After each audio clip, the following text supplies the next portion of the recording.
Jean-Stéphane, tu m'entends? Oui, moi je t'entends, oui. Ouais. OK, c'est bon. Alors, bonjour à tous. Merci de vous joindre à nous ce midi. Nos webinaires, on en fait, disons, quelques fois par année. On touche à différents sujets. À l'heure du midi, évidemment, c'est permettre d'échanger avec notre communauté, si on peut dire. Les gens qui nous suivent, sûrement, vous nous suivez sur nos infolettres et vous avez sûrement vu notre site aussi. Notre site Internet a énormément de blogs ou de chroniques sur toutes sortes de sujets reliés à la gestion de projets d'infrastructure. Alors, aujourd'hui, on va parler d'un sujet. Des fois, on retranche souvent des sujets, mais on le regarde sur un angle, des fois, un petit peu différent pour voir un peu les éléments qu'on peut faire ressortir des projets. Et donc, je veux juste rapidement, premièrement, bienvenue. Merci, Jean-Stéphane, de te joindre à nous. Te joindre à nous de deux façons, au webinaire, mais aussi dans la série de webinaires que j'anime depuis des années, mais aussi chez le Stratégia Conseil, puisque tu es avec nous depuis un mois maintenant. Alors, Ça fait plaisir merci. deux fois. Et donc, je veux juste expliquer Stratégia Conseil pour ceux qui nous connaissent moins bien. En fait, c'est un cabinet de conseil indépendant dans l'industrie de la construction et on offre des services où sa mission, du moins, c'est d'aider les projets à se réaliser, à planifier les projets et les réaliser, faire en sorte qu'on atteigne nos objectifs, à la fois répondre aux besoins du client, qui est la première chose, s'assurer qu'on développe des solutions qui répondent aux besoins du client, puis ensuite s'assurer que pendant le déploiement et la mise en œuvre, qu'on respecte ces objectifs-là. Des stratégies, et autour de ça, on a développé toutes sortes de services, outre la gestion de projet, qui tournent alentour de ça, estimation de coûts, planification, règlement des différends, etc. Mais un service qu'on a développé aussi au cours des années, c'est un service d'accompagnement des donneurs d'ouvrage et des équipes de projet pour assurer la collaboration, la communication. Donc, rendre les équipes plus performantes au niveau, durant la période de conception surtout, là, pour s'assurer que, premièrement, on est aligné sur les objectifs du client. Puis on va en parler un petit peu aujourd'hui avec Jean-Stéphane. Et deuxièmement, s'assurer qu'on fait une conception qui répond à tous les besoins au moindre coût dans la mesure du possible. Donc, c'est vraiment des services. Puis on a accompagné des clients. Je pense qu'on a fait plus de 200 ateliers au cours des 6 dernières années en PCI, en processus de conception intégré. On a 4 ou 5 personnes qui sont certifiées pour faire ce genre d'intervention-là. Et on a participé aussi au projet émergent en mode alternatif, donc les CCP qu'on entend parler depuis un petit bout. Donc, on a accompagné les équipes de projet dans ces processus-là, euh, dans les phases de conception, évidemment, et d'appel d'offres. Comme vous le savez, en CCP, on est dans l'AP2 qu'on appelle, l'appel de proposition 2. On est encore dans le cadre de la phase d'approvisionnement, mais on co-conçoit avec le donneur d'ouvrage un ouvrage pour ensuite établir un prix cible, pour ensuite signer un contrat pour réaliser le projet, le concevoir et le réaliser. Depuis que le projet de loi 62 a été entériné, mais là, ça permet aux organismes publics de regarder ces modes de réalisation qui n'existaient pas avant. Et même que dernièrement, il y a eu des projets RPI aussi, de réalisation de projets intégrés, commencent à faire surface dans différents projets au Québec. Et dernièrement, on a même remporté un mandat de coaching collaboratif pour un de ces projets d'RPI. Fait qu'on est très fiers. Fait que toute notre expertise qu'on a développée pour faire travailler des équipes ensemble au niveau collaboratif, je pense que ça porte fruit. Puis là, on est reconnu un peu pour ça. Fait qu'on va parler de ça aujourd'hui. Patrick Vallerand, juste rapidement, je suis ingénieur civil de formation. J'ai 30 ans de métier dans l'industrie. J'ai fait toutes sortes de choses, mais surtout de la gestion de projet. Dernièrement, un petit peu plus côté expertise sur réclamation. Donc, et j'ai la chance d'avoir avec moi un collègue qui a également à peu près 30 ans d'expérience comme moi. Alors, peut-être je vais te laisser te présenter d'abord, Jean-Stéphane, à l'ensemble de l'équipe, à l'ensemble des. Oui, Vas-y. merci. Bonjour à tous. Merci de partager votre lunch avec nous. Salutations aux gens que je connais, Nicolas et Alain. Je vous salue euh, directement. Donc, écoutez, moi, mon nom, c'est Jean-Stéphane Bédard. Je viens d'arriver chez Stratégia. J'ai, disons, 30 ans d'expérience et un petit peu plus. ingénieur civil de formation également, mais j'ai un background autant en infrastructure qu'en immobilier. Donc, j'ai vraiment partagé mon temps entre les deux. Et quand on me demande c'est quoi ma profession, moi, je dis que ma profession, c'est gestionnaire de projet. J'ai assisté à un congrès de PMI en 2006-2007 où il disait PMP, ça veut dire Proud of My Profession, puis j'ai beaucoup accroché là-dessus. Donc, je me concentre vraiment en gestion de projet. Et pour ceux qui ont déjà travaillé avec moi, puis ceux qui m'ont regardé sur LinkedIn, ma spécialité, c'est justement accélérer la performance des équipes, contribuer au développement des compétences. C'est ce que j'ai fait depuis plusieurs années. Donc, c'est un peu de ça que je vais vous parler aujourd'hui. Je vais vous partager mon expérience, des trucs que j'ai utilisés qui fonctionnent bien, des erreurs que j'ai faites, que je vais vous éviter. Donc, ça me fait plaisir de vous parler aujourd'hui. Merci Jean-Stéphane. Donc, on va aller dans le vif du sujet. Donc, on présente trois facteurs clés ou trois clés du succès des projets. Et le premier, si je tourne ma diapo, c'est, oups, pardon, je vais dans le mauvais sens. OK, voilà. Donc, clé numéro un, c'est les ressources prioritaires, donc les ressources humaines. On en parle beaucoup, les ressources humaines, l'importance d'eux. Je viens de dire que chez Stratégia, on a développé une expertise pour faciliter la collaboration entre les membres des équipes. Si je pose la question, toi, tu parles souvent des ressources humaines qui peuvent avoir un impact sur le résultat des projets, mais c'est quoi ta vision de ça? Ben, en fait, ma vision, c'est que dans un projet, la seule chose qu'on doit vraiment gérer, c'est les ressources humaines. C'est la seule ressource qu'on a ou le seul élément de gestion qu'on a qui peut avoir un impact sur les résultats qu'on va avoir. Donc, on ne peut pas gérer un échéancier, on ne peut pas demander à l'échéancier de changer. Peut-être qu'il va vouloir, mais c'est une conversation un peu plus complexe. Ce qu'il faut gérer, c'est les ressources humaines. Et Patrick en parlait, évidemment, on comprend que les ressources humaines qui prennent des retards, tout ça, ça a un impact sur des livrables du projet. Mais moi, ce que je veux vous parler, c'est l'impact que ça peut avoir sur le restant de l'équipe.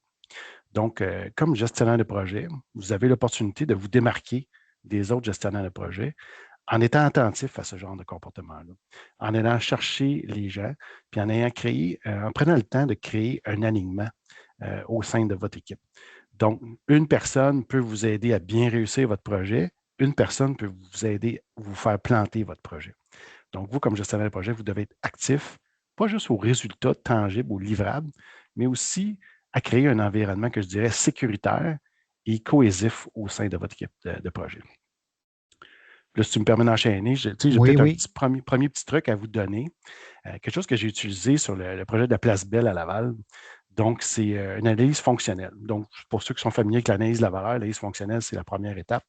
Et je vous recommande de faire une analyse fonctionnelle en début de projet sur les objectifs du projet.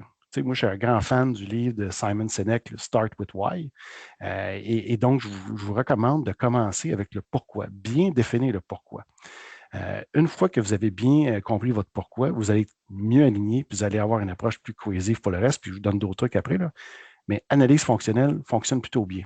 Moi, sur la place belge, je l'avais utilisé et ça avait été absolument catastrophique. Et ce que ça m'a dit, c'est que mon équipe était désalignée. Et donc, j'ai passé du temps à réaligner mon équipe avant de brûler du gaz en conception. Donc, c'est vraiment un bon truc que je vous donne au début, analyse fonctionnelle, que tout le monde comprenne pourquoi on fait le projet. Puis si tu permets, Jean-Stéphane, quand tu parles d'équipe, là, tu parles de l'ensemble de l'équipe élargie, pas juste l'équipe du donneur d'ouvrage, par exemple, qui participe à des projets. On parle des concepteurs, évidemment, on parle de... On parle des concepteurs, on parle des entrepreneurs, on parle des fournisseurs, on parle des agences réglementaires, on parle de tous ceux qui forment l'équipe de projet, qui soit directement sous votre supervision ou autre. Ça vaut la peine de passer du temps pour les aligner, effectivement. Parfait. Il y a aussi, tu m'as parlé d'une notion que tu dis que nous sommes tous des libres penseurs et experts. C'est quoi pour toi? Ça veut dire quoi dans l'équation, ça, être libre penseur? Et pourquoi que Et, c'est un problème ou un avantage? ben, en fait, je pense qu'on a tous un exemple d'un projet qui est parti dans deux, trois directions en même temps. Ça arrive surtout quand on a des ressources qui sont plutôt expérimentées dans une discipline technique spécialisée. Donc, l'ingénieur mécanique peut partir dans une direction parce qu'il sait, selon lui, exactement ce qui doit être fait pour ce projet-là. L'architecte peut partir dans une direction parce qu'il sait exactement ce qui doit être fait dans ce genre de projet-là. Et donc, nous sommes tous libres penseurs et on a tous une conception de ce qui doit être fait. Mais l'important pour un gestionnaire de projet, c'est de s'assurer qu'on a tous la même conception. Fait que quand je vous parle de libre penseur, là, c'est de faire attention aux visions des experts qui partent dans toutes sortes de sens. Puis je pense que ça nous est déjà arrivé à tous là-dessus. Encore là, je peux vous donner un exemple sur un projet à Trinidad-Tobago, un train rapide, où ce que j'avais différents experts en pont qui avaient tous une opinion sur comment on devait faire la conception des ponts. Et on n'arrivait pas à avancer parce qu'on avait trop de visions. Et en même temps, on faisait un tracé ferroviaire. Et en même temps, on faisait des études environnementales et en même temps, on faisait de l'arpentage. Donc, c'était important pour nous de réaligner tout le monde puis d'avoir une bonne cohésion là-dessus. Et finalement, dans mon équipe, là, je vous parlais que ça peut être n'importe qui, c'est une personne qui n'était pas directement sous ma supervision qui m'a aidé à rallier tout le monde et à ramener tout le monde vers un objectif cohésif. Donc, ramener mes libres penseurs puis mes experts ensemble. Parfait. Donc, ça veut dire d'être à l'écoute de comment l'équipe. C'est parce que là, on ne parle pas de. Tout le monde a des compétences techniques, c'est ce qu'on disait tantôt. Là. Chacun a sa vision de qu'est-ce qu'est le projet. Donc, le but, l'objectif, c'est de rallier toutes ces visions-là et de développer une vision qui est commune pour le projet, pour le bien du projet. Exactement, oui, c'est ça. Et tu disais à l'écoute, puis je pense que ça, c'est un bout important. Là, il y a plusieurs personnes sur l'appel qui ont un bon nombre d'années d'expérience. Et le danger qui nous guette, c'est d'être sur l'autopilote. On peut se présenter à une réunion de chantier, une réunion de coordination, en étant moyennement préparé, avec une idée grossière de ce qu'on s'attend et de survivre à la réunion sans trop être écorché. Et ça, c'est un danger qui nous guette. Le temps que vous allez passer en réunion avec vos équipes de projet, c'est du temps précieux et ça se planifie. Et là, je pense que je vous apprends rien, là, mais c'est juste de sortir du mode de l'autopilote, d'être conscient que votre équipe vous donne un certain nombre de temps. Puis dans le monde d'aujourd'hui, là, encore là, je ne vous apprends rien, mais on est en compétition pour le temps ou la bande passante de nos ressources. Et le bon gestionnaire de projet va se démarquer en motivant ces gens à travailler sur son projet de façon optimale. Donc, quand vous arrivez à votre réunion, prenez pas pour acquis que tout le monde est là à votre service. Allez chercher la participation des gens, motivez-les à préparer en avance et par après, et ayez une approche délibérée pour la gestion de vos ressources humaines. OK, ça veut dire, par exemple, pas arriver. Le pire, c'est d'arriver dans des rencontres puis d'apprendre quelque chose, surtout quand on est responsable du projet. Ah, telle chose est arrivée, mais comme ça, je n'étais pas au courant. Parce que si on est. L'idée, c'est d'être proche des gens, préparer la rencontre. C'est ce que je comprends de ton message. Puis quand on arrive, on l'a déjà probablement adressé. Tout le monde est au courant qu'il y a un problème ou non. On a peut-être même déjà trouvé des solutions. Quand on arrive en rencontre, on est en mode OK, mais voici l'état de la situation, on l'a déjà adressé. Donc, plutôt que d'être à couteau tiré, on est en mode solution, puis peut-être des choses qui sont déjà réglées d'avance. Donc, on crée une synergie positive qui fait en sorte que les gens, OK, ça a été utile, ça a été constructif, on sent qu'on avance dans un projet. Et je dirais que ça place la réunion plus en mode proactif. Parce que si on passe la réunion à s'expliquer ce qu'on aurait dû faire et ce qu'on n'a pas fait, non seulement on est en retard, mais on est en train de placer certaines personnes dans un climat qui est un peu moins sécuritaire. Donc là, on voit des gens qui sont en mode défensif au lieu d'être en mode constructif. Puis ça, c'est important de ne pas placer vos ressources dans cette position-là, parce qu'à ce moment-là, ils ne peuvent plus contribuer de façon aussi optimale que s'ils étaient dans un environnement sécuritaire et proactif. Parfait, excellent. Tu parles aussi le troisième point, on parle des activités en gestion de risque, élaboration des échéanciers, une opportunité de profiter de l'intelligence collective. Peux-tu nous en parler un petit peu plus de ça? Oui, je vous en parle là, puis on Oui, en parle tout un à peu plus fait. tard aussi. Là. Mais puis je vais élargir ça à peut-être l'ensemble des outils du PMBOK. Moi, je vois ça comme étant des opportunités de communiquer avec votre équipe. Puis là, ici, je vous parle de créer un alignement. Mais moi, je vous propose que la gestion des risques puis l'élaboration des échéanciers, c'est deux occasions, deux outils qui fonctionnent très bien pour créer un alignement dans votre équipe. Donc, je vous en parle un peu plus tard tantôt, là, mais ne faites pas juste transmettre des documents. C'est un document qui sert juste à communiquer. Si vous n'en servez pas pour communiquer, vous le faites pour rien un peu. En fait, tu parlais du pilote automatique, mais souvent, on peut avoir tendance à cocher des cases puis dire c'est fait. Mettons, l'échéancier, ou par exemple, l'échéancier, on l'a reçu, on le transfère sans vraiment communiquer quelque chose, soit des retards ou autres. Là. Donc, c'est d'éviter de ce piège-là, d'être sur le pilote, puis de vraiment s'impliquer dans. Oui, pas mal là-dessus un petit peu. Là. Et encore là, j'insiste sur l'aspect proactif de ces deux démarches-là. Donc, en créant un échéancier, on est en train de se dire ce qu'on va faire, comment on va le faire, comment on va s'intégrer, comment ça va former un tout, comment on va livrer les objectifs du projet sur quoi on s'est entendu. OK. Donc, on est en train d'élaborer ensemble un plan. Je vais vous donner un exemple. Je ne sais pas s'il y a des gens d'ADM sur l'appel, mais à Barrière 72 ADM, on avait un avion qui quittait un jeudi, puis le prochain avion arrivait un lundi soir. C'est le temps qu'on avait pour exécuter les travaux à Barrière 72. Les travaux en question, c'était de construire des dalles de béton. Donc, ça prend un certain temps de mûrissement. C'est un échéancier impossible après ma barre. On s'est assis tout le monde ensemble. Tout le monde a contribué les différentes contraintes, les différentes difficultés liées à la mise en service. Puis on a construit un plan ensemble. Et là, les gens ont adhéré au plan. J'aurais pu juste dessiner ça sur un échéancier puis transmettre ça à tout le monde. Puis je suis pas mal 100% certain que je n'aurais pas réussi. Mais là, en l'ayant construit tout le monde ensemble, on en faisait partie, c'était notre échéancier, ce n'était pas l'échéancier. Et on a réussi les travaux à la barrière 72 dans les temps voulus. Quand l'avion est arrivé, elle n'a pas renfoncé dans le béton, puis les travaux étaient terminés. Ouais, c'est ça la différence entre être partie prenante et prendre partie Ouais, de décision et d'un processus décisionnel. ouais. Parfait. Écoute, on peut aller dans le deuxième point clé dont on veut discuter. Évidemment, tu en as parlé un petit peu, mais contrôler l'échéancier. Euh, Ouais. là, tu parles des objectifs, des priorités. Tu en as déjà élaboré. Comment on fait pour partager ça avec l'équipe? Peux-tu me parler de comment ça, si on le fait mal, là, le développement des échéanciers, comment ça peut déraper? Puis au contraire, si on le fait bien, comment ça peut aider le projet? Ben, l'échéancier, c'est un document qui sert à communiquer, comme j'ai dit tantôt. Fait que le gestionnaire de projet, vous, qui êtes sur l'appel, vous n'avez pas besoin d'échéancier votre projet. Vous le savez, votre échéancier, vous l'avez dans votre tête. C'est pas pour vous, le papier. C'est peut-être un élément de conformité envers votre client, mais la seule chose qui sert dans l'échéancier, c'est ce qui est compris par l'équipe. Donc, le seul échéancier, c'est celui qui est compris par tous. Puis si le vôtre qui est super élaboré en Primavera avec toutes sortes de contraintes, puis toutes sortes de gizmos qui viennent avec, puis là, vous parlez de last float, de total float, puis de tout ça, il y a peut-être quelqu'un quelque part que lui, il s'est fait un échéancier en Excel, puis lui, c'est ça sa vérité. Donc, prenez le temps de bien communiquer votre échéancier. C'est Eisenhower qui disait, puis là, je m'excuse si c'est un Américain, pardonnez-moi, mais c'est Eisenhower qui disait Plans are nothing, planning is everything. Donc, prenez le temps de bâtir votre plan commun, comme l'exemple que je viens de vous donner d'ADM. Donc, faites pas juste bâtir votre échéancier puis le transmettre à votre équipe. Vous perdez votre temps puis vous perdez le temps de votre équipe. Parfait. Il y a un commentaire. Quelqu'un parle du Last Planner System. Je sais que tu m'en Oui, as déjà parlé, Jean-Stéphane. Peut-être oui. pour les gens qui ne savent pas c'est quoi, peut-être leur expliquer. Bien, Last Planner System, ça fait partie de la famille Lean.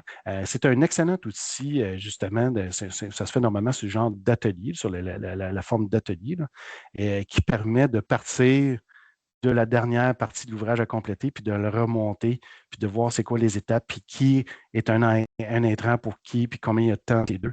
Et c'est vraiment une façon de construire un échéancier qui est très ligne, qui est basé sur l'élimination des pertes de temps entre les différentes étapes. Le Class Planner System, c'est une façon, à mon avis, très utile de faire la planification d'un échéancier. Parfait. Très, très pratique. Dans mon exemple de Barrière 72, très, très, très pratique. Puis, en fait, on appelait ça pas comme ça dans le temps parce que c'était en 2001, mais aujourd'hui, on appellerait ça Last Planner System. C'est ce qu'on a fait. Donc, si on regarde la diapo, Jean-Stéphane, donc ça, ce qu'on voit devant nous, c'est les questions que les gens devraient se poser. C'est par exemple, est-ce que vos objectifs et priorités sont partagés par l'équipe? Première chose, est-ce que c'est quelque chose qui est fait en huis clos ou c'est quelque chose que tout le monde, ça a été partagé et tout le monde a la même compréhension? Hein? Parce que c'est un Ben, peu ça. Quand on fait du PCI, par exemple, j'en parlais tantôt, c'est concevoir une solution que tout le monde comprend de la même façon et non pas avec des œillères ou des morceaux partiels de l'équation ou juste la leur, mais une vision globale, que tout le monde a cette même vision-là, ce qui permet d'avancer sur des projets. Donc, tu as d'autres questions aussi. Est-ce que les ressources requises sont bien mobilisées? Comment tu fais pour, comme leader de projet, valider si les ressources sont bien mobilisées? C'est quand même fondamental. Est-ce qu'ils sont motivés, mobilisés? mais je vais revenir un pas en arrière. Pourquoi je vous mets ces questions-là à poser? Parce que le danger dans les échéanciers, c'est notre biais optimiste puis notre volonté que tout se passe bien. Et à un moment donné, on devient, je ne sais pas si c'est complaisant ou spectateur, ou on veut juste passer à autre chose, mais là, on constate un retard. Quelqu'un dit, ouais, je sais que la semaine passée, j'ai dit que j'aurais fini la section 3 du devis, mais je ne l'ai pas fini, mais inquiétez-vous pas, aujourd'hui, j'ai toute l'information, puis dans 3 jours, vous allez l'avoir. Je regrette, mais c'est sous ce contrôle maintenant. Et ça, et voilà. Le temps, c'est de l'argent, mais prenez pas les échéanciers pour du cash. Posez-vous des questions. Puis, tu sais, j'avais un ancien collègue qui était un excellent gestionnaire de projet, Claude, si t'es là, je te salue, là, qui me disait la seule qualité qu'un gestionnaire de projet doit absolument avoir, c'est d'être capable de poser les bonnes questions. Et moi, ce que je rajoute à ça, c'est de réaliser qu'il faut poser des questions. Et là, je vous en liste quelques-unes de vous poser. Quand il y a un échéancier qui glisse un peu, là, ma section 3 de devis, elle vient glisser d'une semaine et 2 jours. Pourquoi? Est-ce que ma ressource n'était pas mobilisée? Mais ça, si je l'ai appris dans la réunion, je suis déjà en retard d'une semaine et 2 jours. Si je l'ai appris la semaine passée, peut-être que j'ai déjà pris des actions. Mais quand il y a un glissement d'échéancier qui se passe, prenez pas ça pour du cash. Prenez pas vos plans de rattrapage comme étant du cash, comme étant une vérité avérée. Posez-vous des questions. Prenez le temps, puis réagissez. On est loin, on est loin ben là, tu parlais de proactivité, mais c'est ça dont tu parles. Parce que, tu sais, faire de la reddition de compte pour dire qu'on est déjà en retard, oui, tout le monde peut le faire, mais comment l'éviter puis comment le voir venir, ça, c'est autre chose, là. Puis si je reviens à mon autre point qui pour moi, m'interpelle beaucoup, là, est-ce que les ressources requises sont bien mobilisées? Tu sais, comme gestionnaire de projet, c'est pas du concret. Il faut comprendre, il faut sentir quelque chose, qu'une ressource, elle est là ou elle n'est pas là. Elle est peut-être des fois des choses qu'on sait qu'elle est occupée sur d'autres projets. C'est souvent ça qui arrive sur. Ben, en fait, c'est ça le problème habituel. On a des experts, ils sont sursollicités. On a beaucoup plus de choses à faire que de temps disponible pour le faire. Je vous parlais tantôt qu'un bon gestionnaire de projet il va se distinguer en mobilisant ses ressources pour prioriser son projet. C'est la même chose. Quand un échéancier glisse, est-ce que, dans le fond, c'est un problème de mobilisation? Est-ce que votre expert est surchargé? Est-ce qu'il n'y avait pas les ressources? Est-ce qu'il n'y avait pas les informations? Est-ce qu'il y avait un lien qui manquait, qui n'a pas été fait? C'est ça qu'il faut voir. Est-ce qu'il est bien mobilisé? Est-ce qu'il trouve que votre projet est important? Bon, ça, c'est une question subjective, mais vous pouvez poser différentes sortes de questions. Il y a des techniques de valeur acquise qui sont souvent une bonne défaite pour avoir une conversation plus profonde sur une tâche en particulier, puis qu'est-ce que c'était acquis.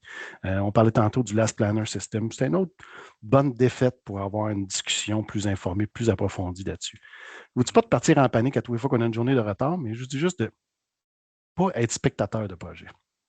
Oui, puis il y a deux choses. Une journée de retard, c'est une chose, mais une journée de retard à toutes les semaines qui s'accumule, c'est une tendance. Ça peut devenir problématique.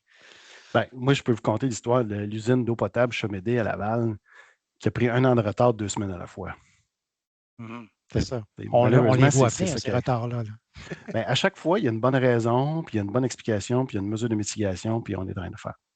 Mais ça finit par être 1 an de retard à la fin.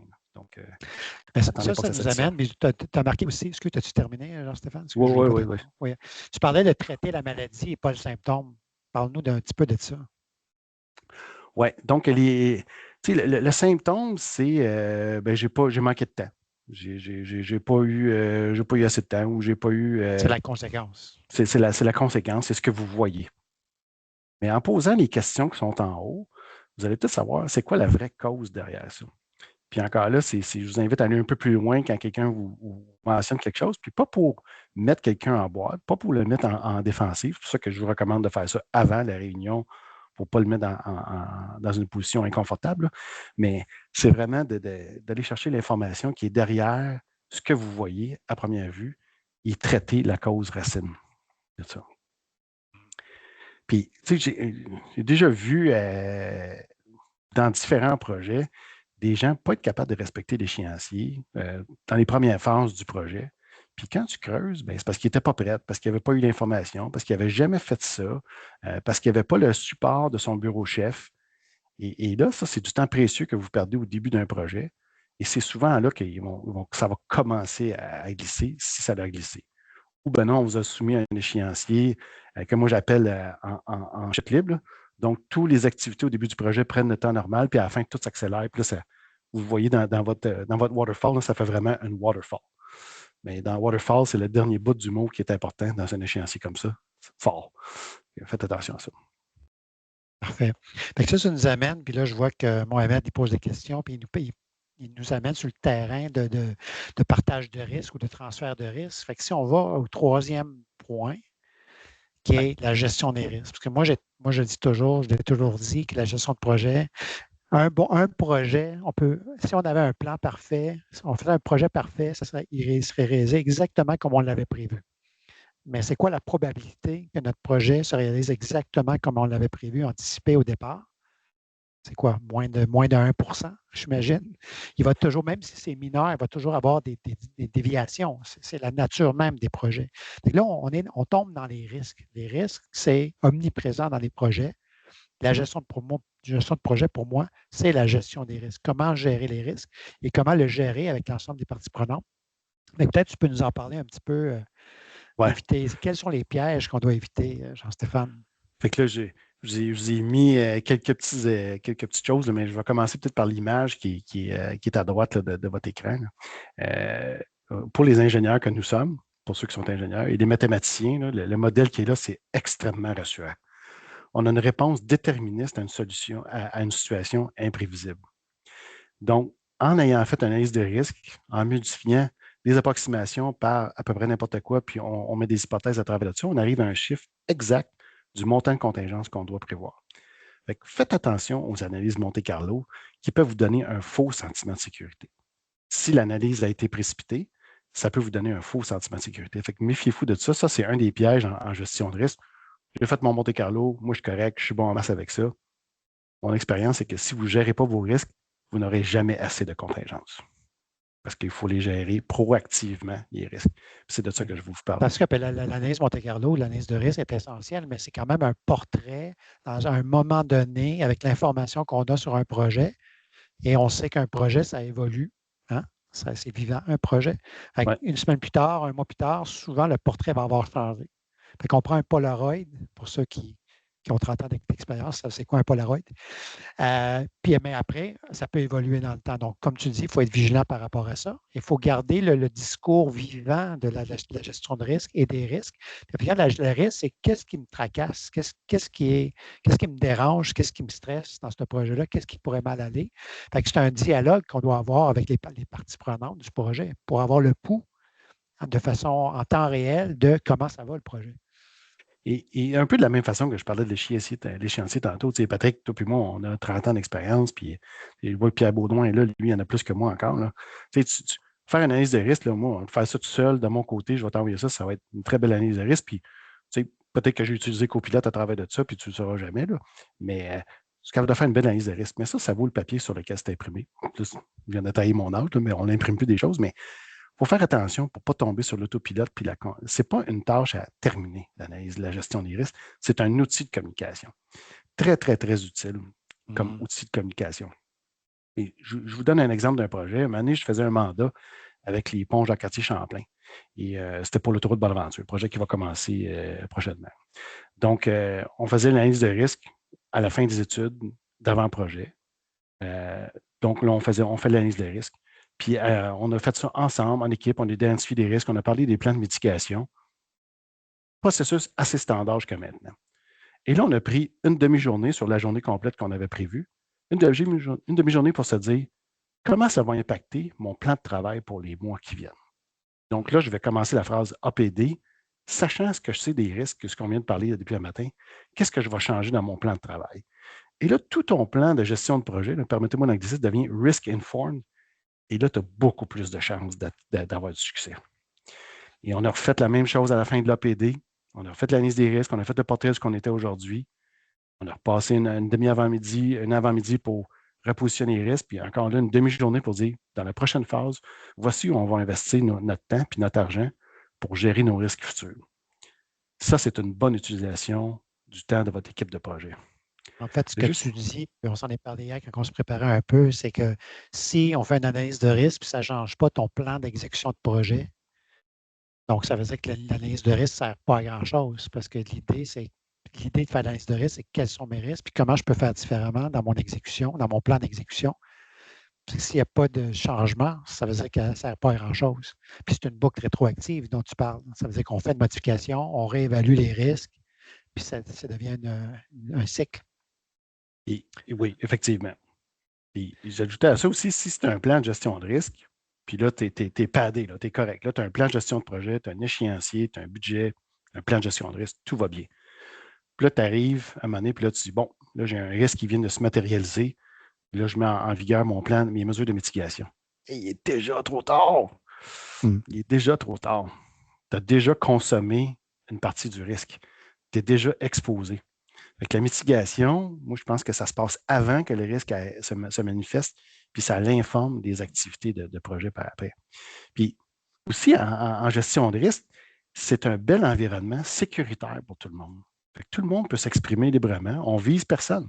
C'est pas Patrick, il y a une chance que Patrick fasse mal sa job. C'est pas, ça se peut que Jean-Stéphane finisse en retard. C'est comment telle activité va prendre, comment on peut faire pour réduire le risque autour de ça. Fait que c'est un environnement sécuritaire. Puis encore là, ça permet de créer un plan de travail cohésif au sein de l'équipe. Exactement.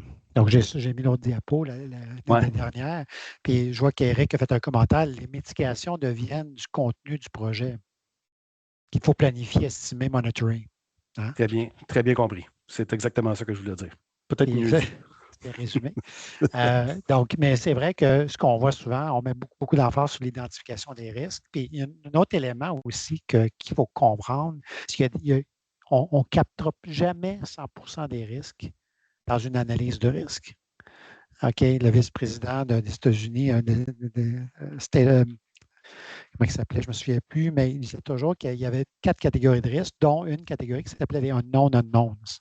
Ça veut dire qu'il y a une partie des risques, là, tu parlais du Monte-Carlo tantôt, là, ça veut dire que ça, c'est d'évaluer les risques qu'on connaît aujourd'hui ou qu'on sait à peu près s'ils vont se produire.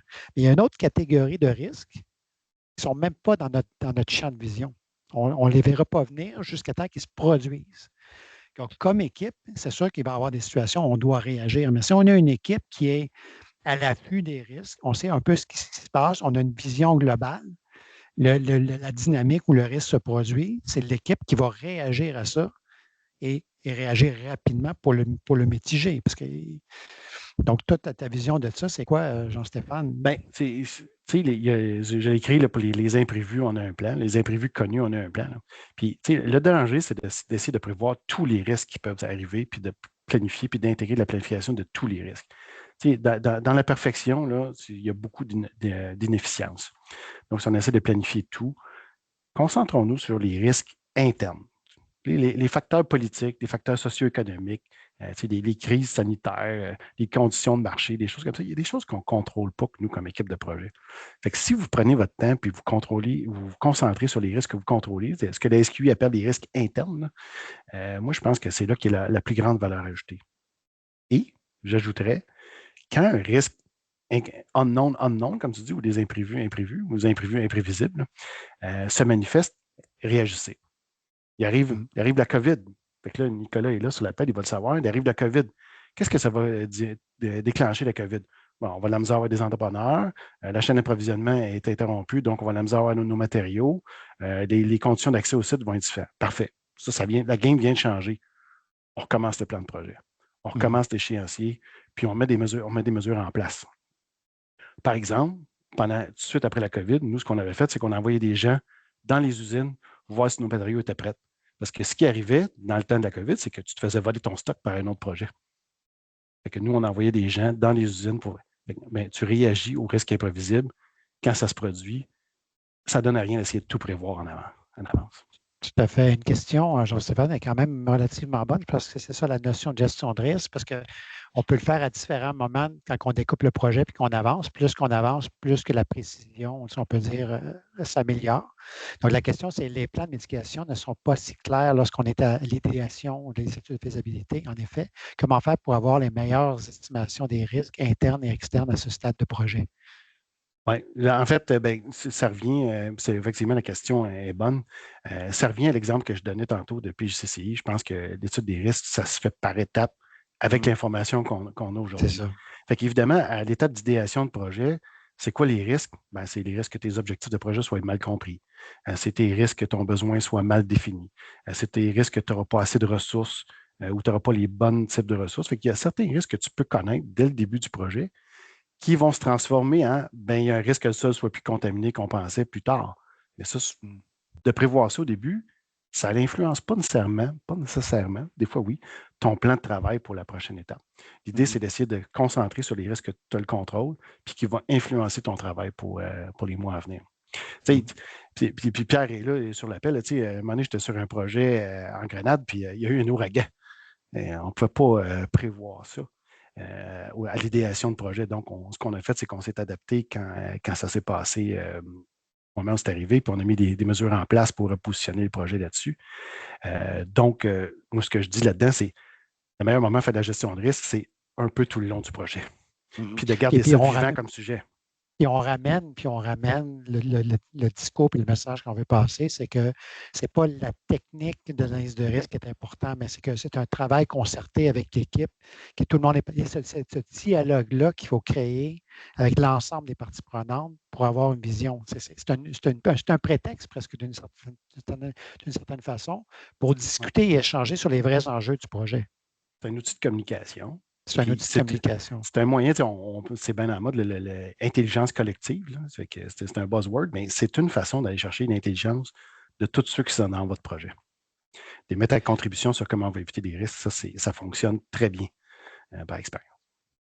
Parfait. Donc,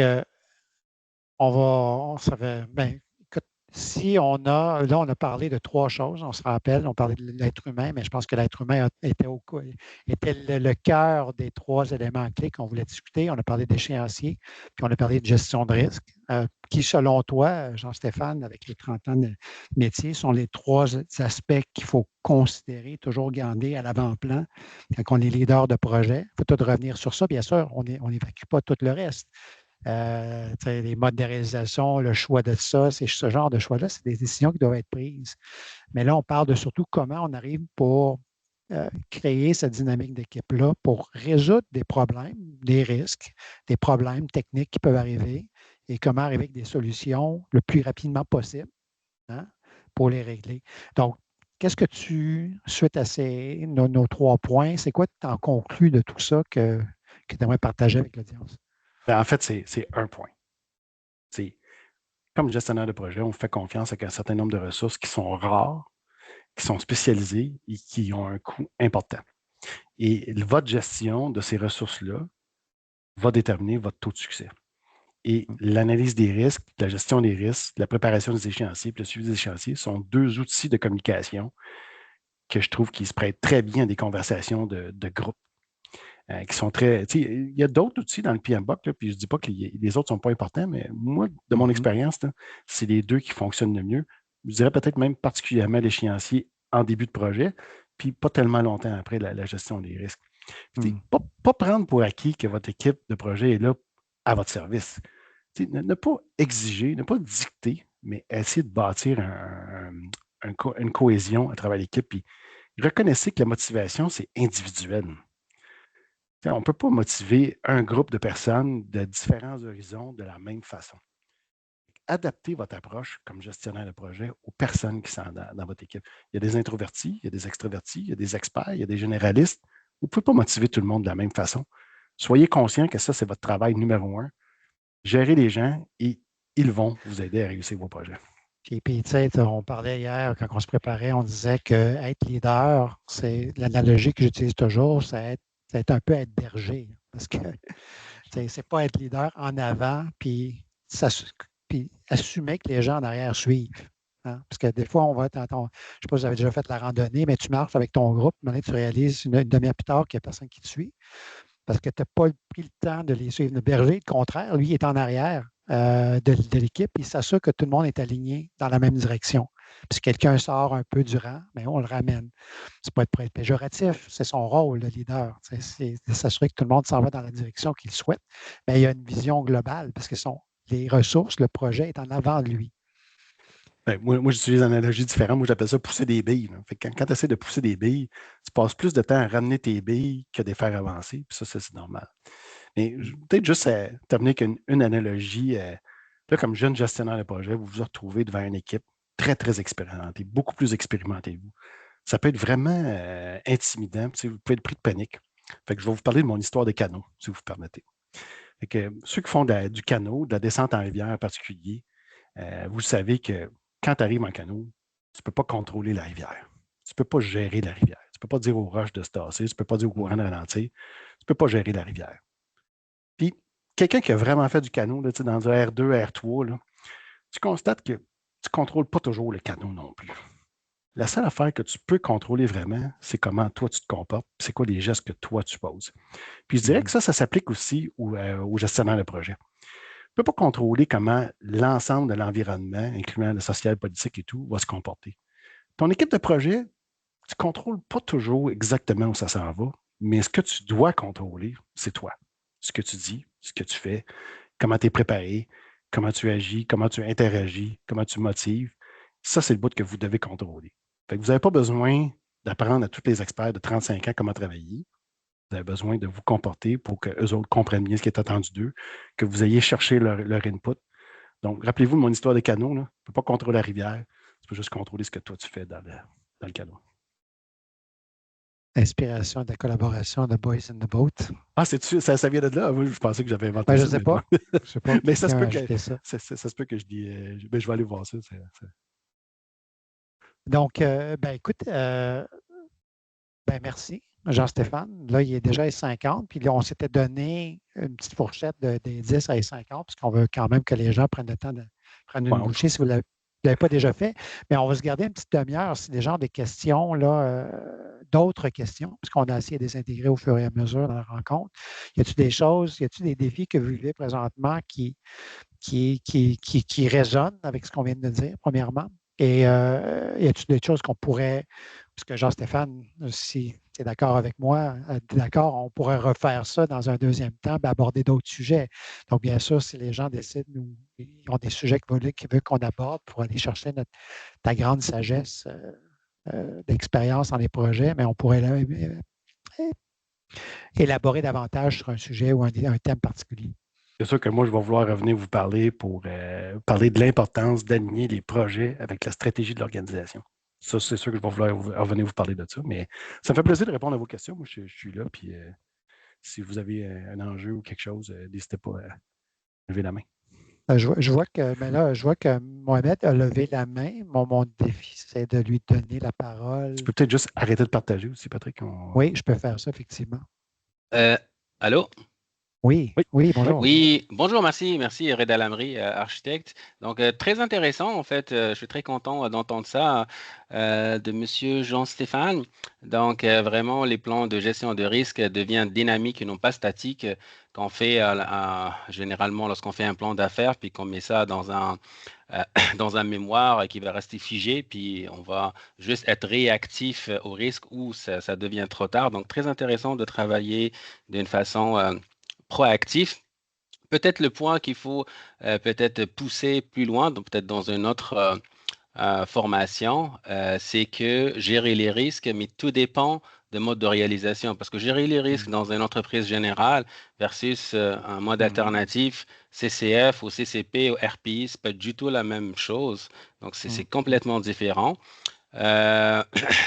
Puis aussi, le risque, en fait, selon moi, en fait, il vient au tout début, en fait, même au niveau du conseil de trésor, c'est qu'avant, oui, la pandémie, elle nous a fait mal, mais selon moi, en fait, avant tout ça, donc, il faut savoir que le gouvernement a mis le projet l'ACPI, en fait, l'accélération sur les projets d'infrastructure publique, puis on a mis presque 200 et quelques projets, puis la capacité du marché n'était pas au rendez-vous du tout. Donc, au-delà de la COVID, donc ce qui a causé un dépassement des coûts majeur en fait récemment, en fait dans les 5 dernières années, c'était plutôt la capacité du marché à répondre. Et là, je vous rejoins. Donc, il faut consulter à haut niveau en fait les instances, les entrepreneurs généraux, les les architectes, les ingénieurs. Tantôt, vous parlez, OK, cet architecte-là ou cet ingénieur-là, est-ce qu'il a la capacité de livrer la marchandise ou non? Ben, il faut discuter avec lui auparavant, avant qu'il s'engage sur un projet de temps de millions. Jean-Stéphane, je pourrais répondre, mais je vais te laisser répondre parce que je sais que dernièrement, quand tu étais à l'ADM, tu as fait ce genre de. Exact, c'est ce que je m'en ai dit. Mais premièrement, je veux rebondir sur une partie, le partage des risques dans les différents modes de réalisation. Puis vous avez raison que ça se passe au début. Quand on choisit un mode de réalisation, ça devrait être risk-informed, de la même façon qu'on choisit nos autres plans. Donc, chez ADM, on avait une matrice de choix de mode de réalisation. Puis est-ce qu'on était bien équipé pour transférer des risques ou conserver des risques? Puis qui était le mieux placé? Donc, effectivement, dépendamment du mode de réalisation, c'est des modes de gestion de risque qui sont complètement différents. Deuxièmement, vous parlez de la capacité de l'industrie. Puis là, ça rejoint un peu ce que je vous parlais, là, mais on va parler de gestion de portefeuille, puis de planification de portefeuille, puis d'incorporer de la capacité, pas seulement de nos équipes internes, mais du marché à répondre à ça. Et je pense qu'aujourd'hui, on se rend à l'évidence que le marché québécois n'avait pas la capacité de traiter toutes les maisons des aînés, tous les projets que la SQ a lancés. Dans le temps, ce qu'on savait, aujourd'hui, on le sait, ça c'est sûr. Mais moi, chez ADM, un de mes travails, une de mes tâches en tant que, ça ne se dit pas bien, c'est un de mes travails, une de mes tâches en tant que directeur de gestion de projet, c'était d'aller justement d'aller consulter l'industrie, puis d'aller voir où ils en étaient, quelles étaient les dernières avancées, quelles étaient leurs capacités pour essayer de les motiver à venir soumissionner sur nos projets et à bien les réaliser. Puis ça, ce n'était pas du favoritisme, il n'y avait pas d'informations privilégiées qui étaient échangées. Tout le monde avait la même information, mais c'était vraiment un exercice délibéré de consultation du marché pour évaluer la capacité. Puis ce que ça faisait, dans notre analyse de risque, capacité du marché à répondre à nos besoins, on avait une réponse un peu plus élaborée. Puis on avait une stratégie qui était beaucoup en amont de quand on est à mi-chantier. Bien, selon moi, si un économiste de la construction est impliqué sur un projet, c'est une des premières choses qu'il doit faire. Là, je regarde Alain, puisque je ne le vois pas, mais je vois son nom, de comprendre le marché, puisque quand on fait l'estimation puis on analyse les risques, il faut comprendre le marché. Il faut savoir comment le marché est prêt à prendre ce dossier-là. Puis je vais ajouter un deuxième point.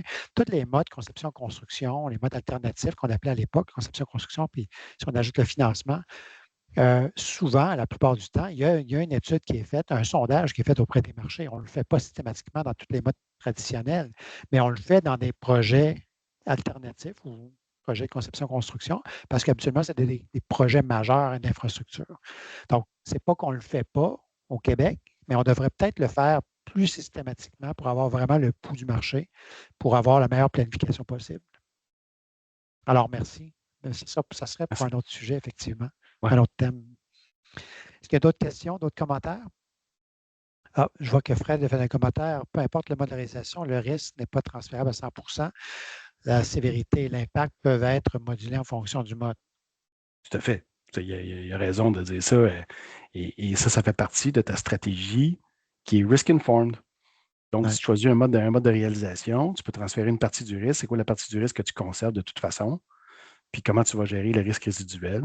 Puis est-ce que c'est optimal d'essayer de le transférer seulement? Ça, on en parlera, effectivement, ça fera l'objet de. Oui. Puis les modes alternatifs, dans les CCP, il y a des ateliers qui sont juste sur ça. Il y a l'entrepreneur, on est en mode, on est en l'AP2 qu'on appelle, l'appel de proposition 2, où on est en train de concevoir le projet. Il y a des ateliers spécifiquement sur l'analyse de risque et comment on va se partager le risque entre le donneur d'ouvrage puis l'entrepreneur.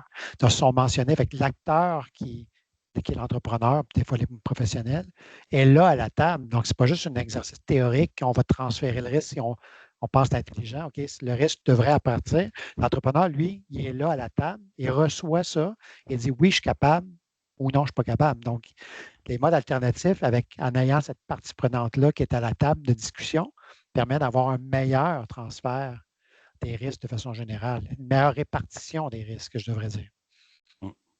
Alors voilà, il est 12h57. S'il y a d'autres commentaires ou d'autres points abordés, mais n'hésitez pas, mettez-le dans le chat. Là. Vous allez vous pouvez nous aider. Puis nous, Jean-Stéphane, on va demeurer disponible. Si vous avez des questions, vous voulez nous les poser directement, il n'y a pas de problème. Voilà. Mot de la fin. Merci beaucoup à vous d'être là. Placez l'humain au centre. Hein, Patrick, placez l'humain au centre de vos décisions et de vos considérations dans vos projets. Ce serait ma meilleure recommandation que je pourrais vous faire. Voilà. Conclusion. Donc, merci à tous d'avoir été là. Puis pour ceux qui n'ont pas mangé, bon dîner. Puis on se revoit à la prochaine.